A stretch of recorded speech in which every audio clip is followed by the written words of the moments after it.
It's a terrible thing to be old. Just lie here, wondering when it will happen. He almost frightened me. You should have let me taken him to the moon, I said. I gave him his hot milk, and then he remembered who I was. I thought that Uncle Julian was probably really very happy, with both Constance and Aunt Dorothy to take care of him, and I told myself that long thin things would remind me to be kinder to Uncle Julian. This was to be the day of long thin things. There had already been a hair in my toothbrush, and a fragment of string was caught on the side of my chair, and I could see a splinter broken off the back step. Make him a little pudding, I said. So I'm going to talk like this from now on. What do you think?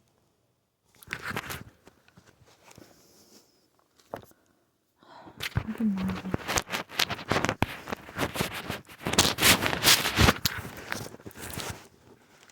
I like the way this book feels very heavy to me. I put it down, but I'm like, I'm in the mood to look at it again.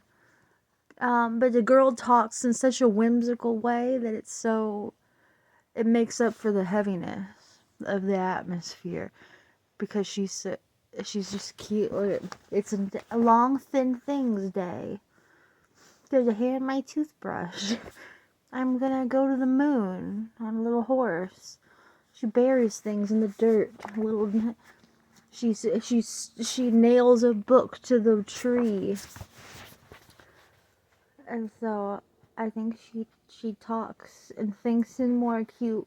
The way she thinks, or the whimsical way she thinks, is so cute that it makes up for everything. It's probably some of the most special stuff. Wait, watch. This is funny too. I like the way this sounds. Do you need me? I was saying, yes, I need. No, my merry cat. Run along and wear your boots. The day outside was full of changing light, and Jonas danced in and out of shadows as he followed me. And when I ran, Jonas ran, and when I stopped and stood still, he stopped and glanced at me, and then went briskly off in another direction, as though we were not acquainted. And then he sat down and waited for me to run again. We were going to the long field, which today looked like an ocean, although I'd never seen an ocean. The grass was moving in the breeze, and the cloud shadows passed back and forth, and the trees in the distance moved. Jonas disappeared into the grass. I like the way that sounds. There, you can't you just see that how cute it is? A dog playing. They're running around with you, then he doesn't even know you. Then he turns and acts like we're not acquainted. They just run off. Run off and come back. It's funny. That's a cute way to put it. Alright, goodbye now.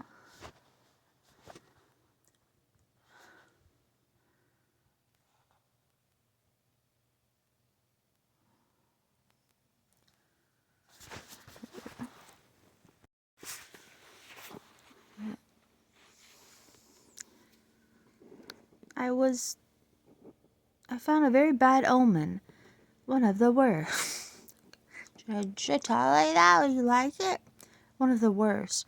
My book nailed to a tree. My book nailed to a tree in the pine woods had fallen down. I decided that the nail had rusted away, and the book had fallen down. It was a little notebook of our father's, where he used to record the names of people who owed him money. And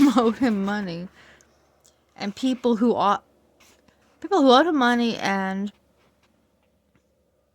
people who ought, he thought, to do favors for him. Was useless now as protection. I'd wrapped it very thoroughly in heavy paper before nailing it to the tree. But then I realized she's nailing it to the tree for protection. See, you think that isn't that interesting? People writes the names of people owe him money and ought to do favors for him. That's cute. Did I already read? I think I already read this.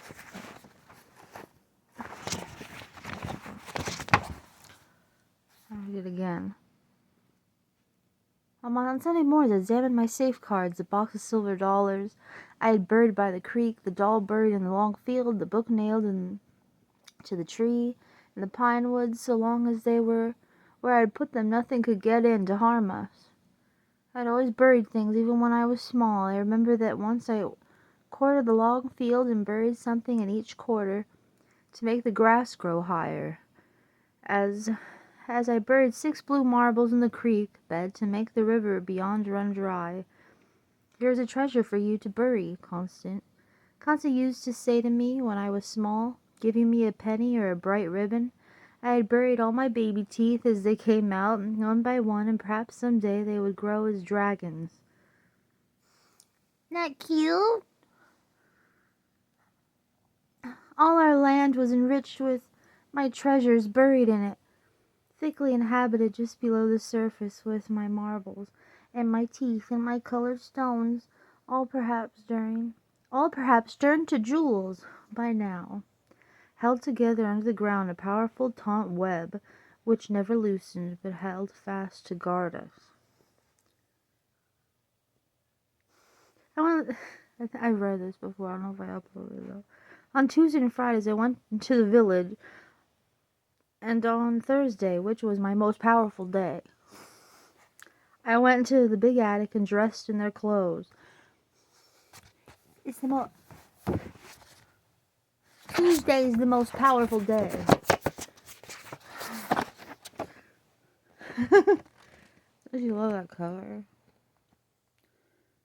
It's like the whole neighborhood's like mad. What's going on here?